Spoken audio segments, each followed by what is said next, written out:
1001, 1002, 1003. Oh, hey, didn't see you there. Good morning, welcome back. Today we're back at our irrigation site. We got a little project to do today. Automatically cleaning filter. Good thing I wasn't standing there. We are noticing that these onions need a little pick-me-up. So we're here to do that. Today we're going to inject a product called TERRAMAR. So if you remember the episode, Rain and Dylan Do Texas, we went out to Texas this winter. Brought out there by Nutrien, had a great time. Went and saw Agerson, who makes TERRAMAR, and is sold to Nutrien by Loveland. Got a true understanding of what this product does, and it answered a lot of questions why our crop did what it did last year. So we are 100% believers in this product. It does work. It's not a sales pitch. It's the real deal. Give these onions the best chance that they can have at making themselves the best onions they can be.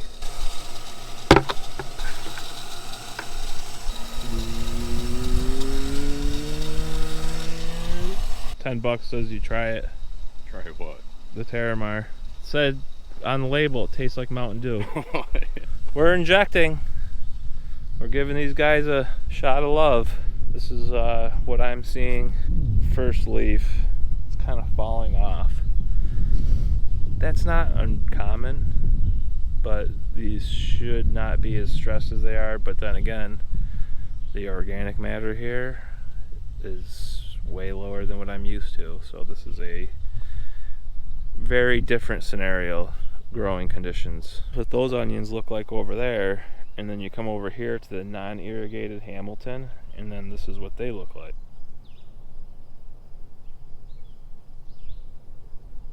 They're a bit bigger, but it might be variety. But yeah, these onions over here are further behind than they should be, and we've been keeping up with giving them what they need. Got Jan Vanderheiden coming out later. Let's see if he's got some answers. Well, we're out in the field with our red carpet. This was our Patney farm where we did the drainage project this spring. Checking out the crop. Guys are out here pulling weeds. This is their second week of doing that. Not a lot of weeds here, but everything that escaped last year's and this year's herbicide applications. Onions are looking good. They got a true 3 leaves on them. Good roots.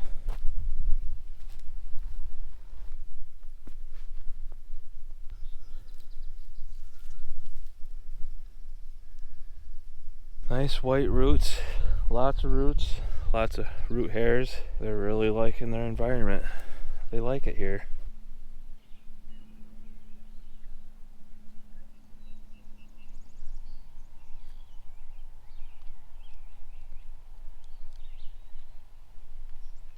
So what they're going to do is walk each row from here to here, and the next guy is going to weed from here to there. Each row, each guy, whole field, whole farm. A lot of work. It's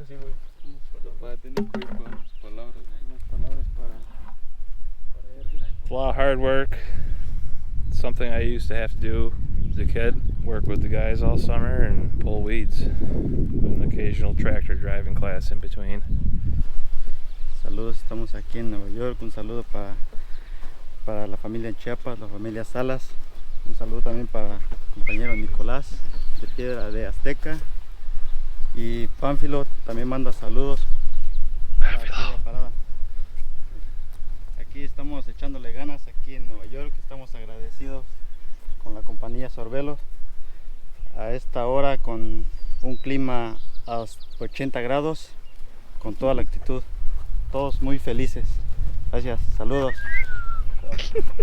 Have that translated. Hopefully YouTube does that for me. We've got a really good group of workers, and men and women.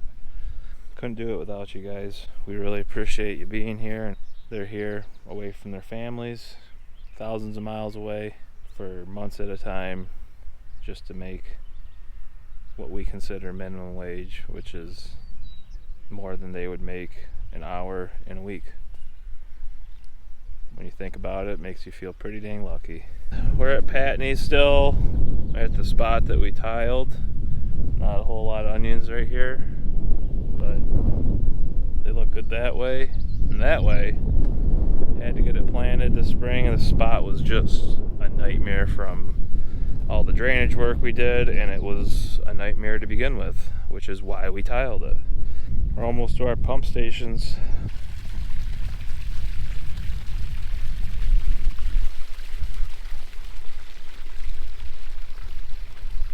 Pretty sweet system from Carey. The level transducer matches the water flowing in and pumps it out at the same speed. So there's not much cycling that goes on unless you're really low flow. And there's not a whole lot of power usage either, because there isn't cycling and pumps running faster than they need to be. I think this one on this side is running at about 20 hertz. From what I was told by our electrician, is that's like 12 60-watt light bulbs running. So we're running 12 60-watt light bulbs to pump this whole area and get a better crop out of it. Because usually this area right here never looks this good. It's the lowest spot of the farm. We don't have enough pitch to run our drainage pipes to the main ditch, and it never was able to get the proper fall out of it. It was a good project, that's for sure. It come without a fight. So we're at a spot in the field that the sprayer missed. So the tip of the spray boom ended here from this sprayer pass. From that sprayer pass it ended here. There's a little gap. So this is what it looks like if we don't use the selective herbicides that we have.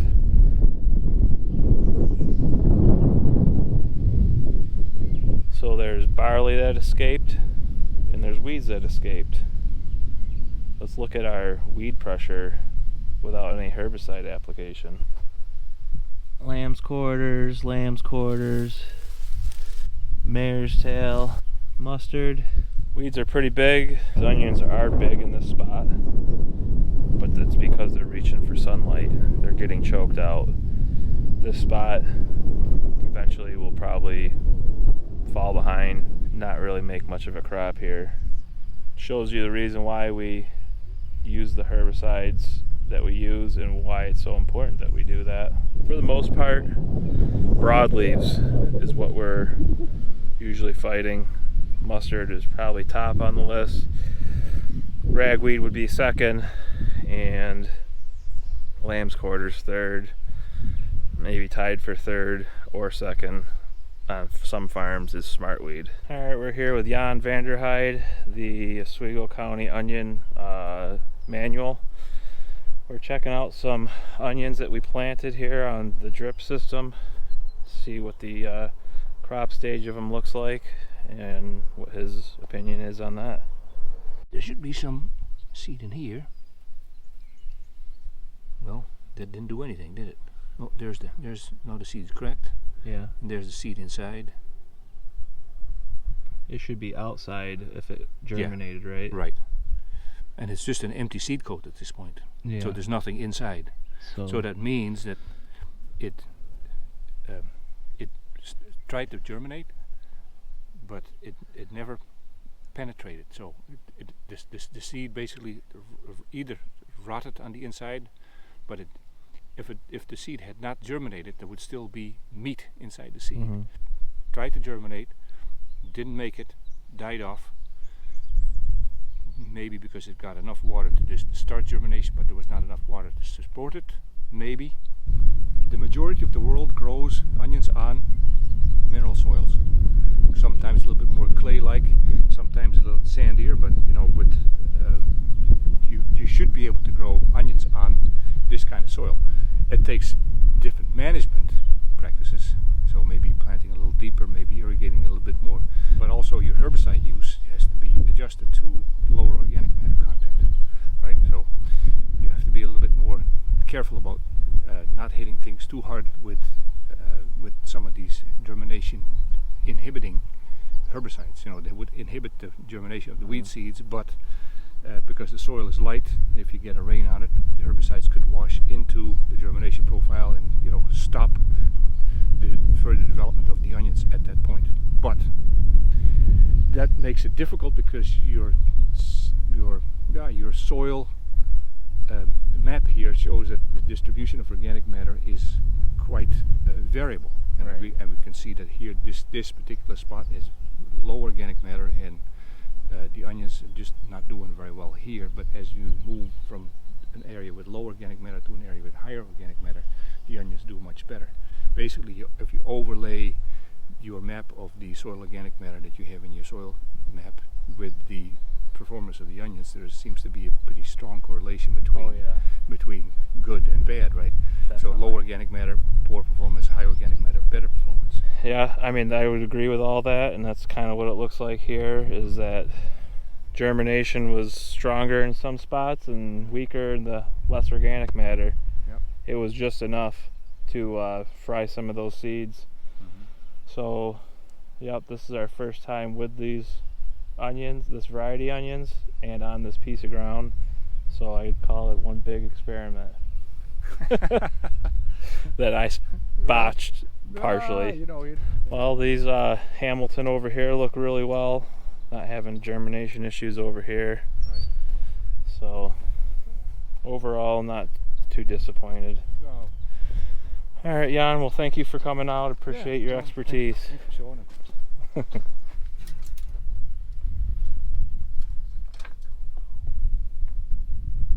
Looks like there should be a bush in there, Rain. Nope, not on the parts manual. That's what Punky feels like when she's on the dance floor. Hi, Tom! Hi, guys! You got a bolt? I got the bull. Tom, how's it going? It's going. Is it going good or bad? It's going. No, You it's know, not. It's not going good. Say it. We've had better days, Okay.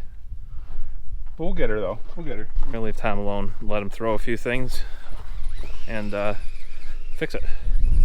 Let's go to lunch.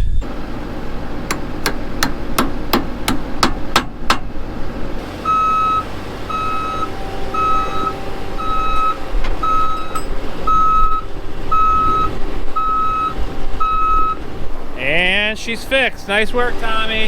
Yeah. Called Monroe this morning at 10 o'clock and Tom's here at 11:45. That's called service right there. MT stands for more time. Who inspected this before it left case. That's who signed the paperwork, Ron. Not this Ron, but a different Ron. Yeah, Ron needs some more training. Alright. Back to the other thing that I was doing. Terramaring the onion.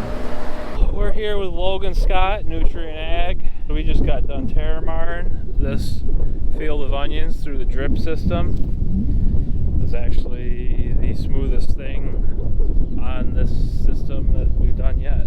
Okay. And go. So I'm Logan from Nutrient Ag in Marion.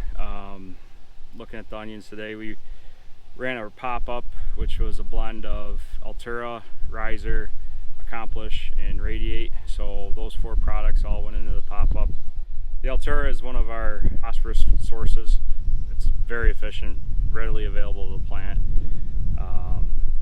The Riser is another phosphorus source, but there's also some potassium and some micros in there as well. And then the Radiate, that's our root growth hormone. Nice thing with running the pop-up like we are is it's been able to take some of our dry phosphorus application and cut it back. Running the TERRAMAR through the drip, so the TERRAMAR is 2 components. It's biodigested kelp and leonardite, so we're getting something from the ground, getting something from the sea. That's where they come up with the TERRAMAR name. Kelp aspect of it helps with stresses, abiotic stresses, so heat, cold. Right now it's 90 degrees out, pretty warm, so it's helping reduce that heat stress to the plants. And then the leonardite form helps promote nutrient uptake in the plant and in the soil.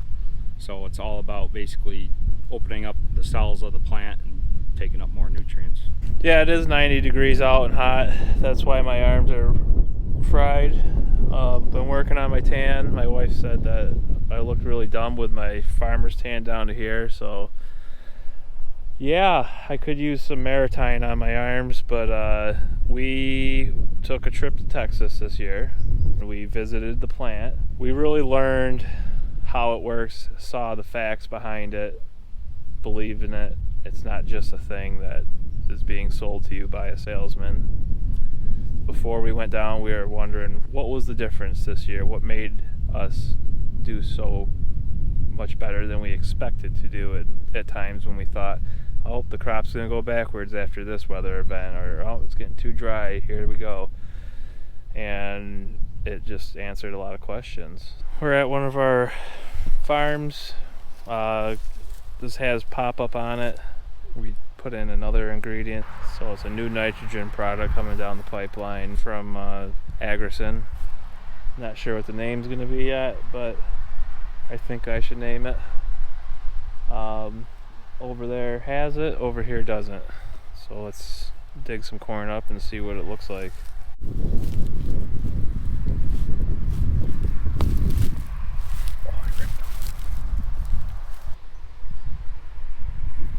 This is exactly what we saw. Alana, if you're listening to me right now, this stuff needs to get labeled right now. Look at that. That compared to that. Dude, that's a huge difference. Look at the amount of root hairs compared. Walking across the field, I wouldn't have saw that, but digging them up side by side. Did you switch them out at some point? No. Are you sure? I'm sure.